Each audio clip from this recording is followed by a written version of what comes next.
Shet si punë publike, por nuk janë punë publike. Janë para që ne do t'i paguajmë në 30 vite.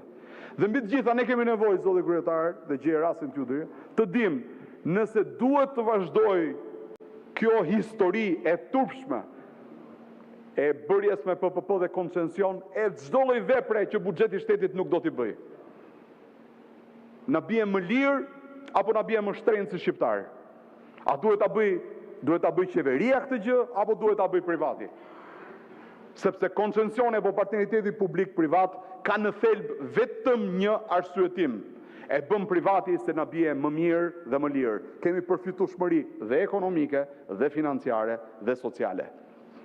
Por çfarë koncesioni është ai ku ndërtuesit marrin zero risk? Quhen koncesione PPP kot. Ato janë punë, prokurime publike të shtrira në kohë. Dhe borxhin publik që nuk matet as në statistikat e borxhit të Ministrisë së Financës, kush e ha? E ha brezi i fëmijëve të mi, i fëmijëve të mi, dhe fëmijëve tuaj dhe niprit të mbesave tuaja. Dhe ky është problemi kryesor sot. Vlera e paras, vlera në këmbim të paras. Çfarë përfiton shoqëria shqiptare nga miliarda euro në koncesione të këtij tipi? Çfarë përfitoi shoqëria shqiptare nga 180-190 milionë euro tunelit Llogaras? Kursim kohe vetëm 20 minuta? Kjo qënka?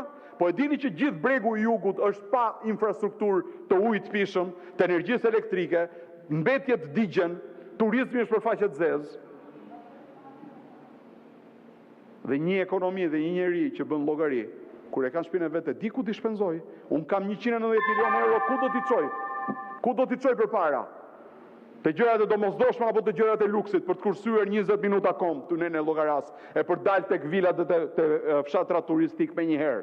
Që ata që nisën në Tirana mos kenë kohë as të presin.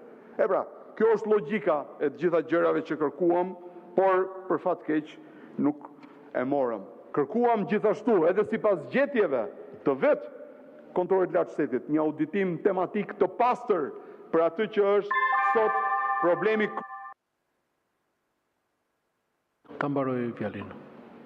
Korporata e investimeve strategjike është rast unikal në botë që merr pronat më të mira, më të lakmueshme dhe i hedh në treg për ndërtime. Investimet strategjike nuk kanë këtë koncept.